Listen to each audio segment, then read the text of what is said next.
Ekimu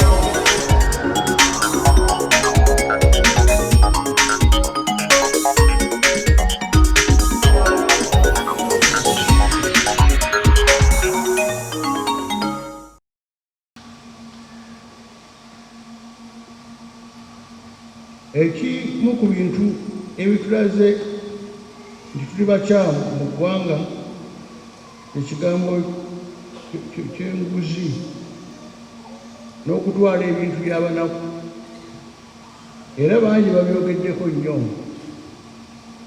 babyogeddeko ku mikutu gy'amawulire, byogeddeko mu masinzizo, byogeddeko mu paalamenti yaffe, mboozi mpanvu nnyo. Nakati mwandyagadde mbyogereko, era tulindiridde okubyogerako n'okubiwulira. Nze ndowooza tubyogeddeko ekimala, era tulaba nti ffenna tuli baswavu. Nze nasinga okuswala ng'Omukatoliki, natambulako negendako okukola emirimu gy'eklezia. Bwe nakomawo Katoliki munnange yananiza naga nti ngusaasidde, oli ku kizibu ye kubbye nnyo. Abantu bwe babbye nnyo onooyitawa?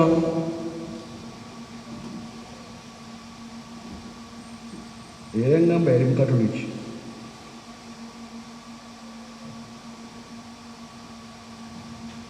Tuswadde bannange, olunaku nga luno olw'amazuukira, buli omu agambe munne nti tuswadde. Kirungi ne bakulu baffe abamu beetonze, namusanga twakola bubi, kigamba bano abali wano, naye abalala boogedde twakola bikyamu. Era tuswalire ddala, kubanga ekidda ku kigambo ky'enguzi n'okulya n'okubeera abalyake n'okutwala ebyabalala n'obutafa ku bannaffe, obulwadde bulinga kansi yajja mu Uganda, kizibu okumalawo. Olengera poliisi trafficking eri maaso efumiriza booti, oyagala gamba munno nti onawo 10 oba 5, kyekisooka okwogerako. Kigambo kya nguzi, twala byabalala, faayo. Kirowooza nti wali Munnayuganda atakikozeeko, atakoze kikyabu kino. Era simanyi nti waliwo asobola okuwangula olutalo luno n'alumalako, nga ffenna tukwatidde wamu ng'eggwanga, ng'abakkiriza, ng'abazuukiriza. Ate butulya tutunula olufuluma eklezia wano nga tubutandika olutalo olw'okufuula enguzi.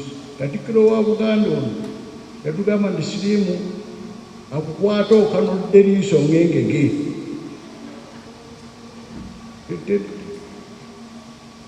Yankuba nti oba olaba n'otegeera bulungi, naye n'enguzi n'obulyake tubukolera ddala nga tulaba. Musajja omu Kasana Luweere eyo mu ofiisi emu agenda natumayo omuntu akolere ku bintu by'emirimu gy'eklezia,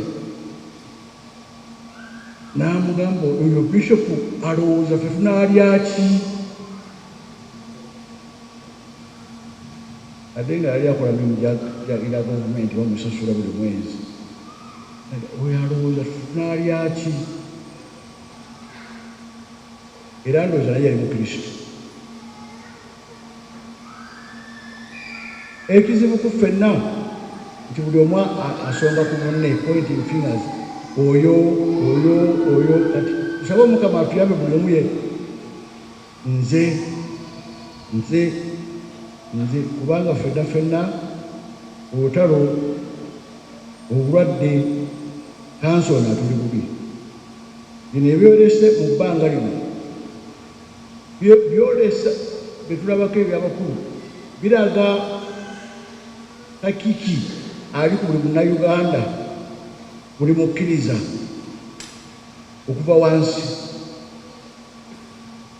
tutambuliramu n'abaana babiraba betubabuulira bebategeera nti nno taata yanzibidde ebigezo yasasudde tica batubbira ebigezo tusobole okuyitawo yakoze bw'ati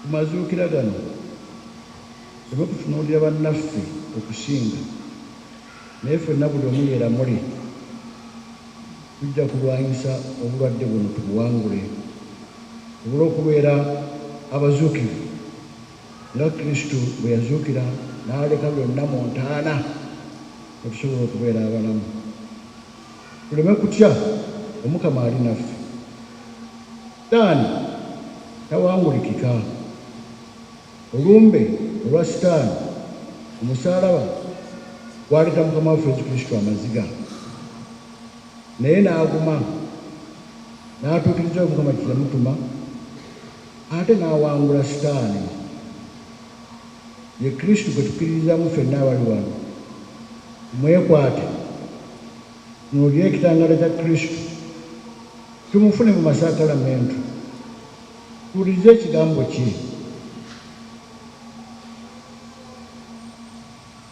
tujja kuwangula teri mulala alina gyatulwanira lutalo luno okujjako ffe ffennyini nga tulwerwanidde ate nga tusobola kuba Kristo omuzuukivu ali naffe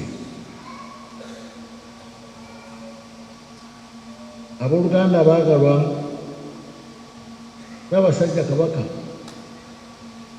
tumwebalizeeko Omukama ekirabo eky'obulamu bwamuwadde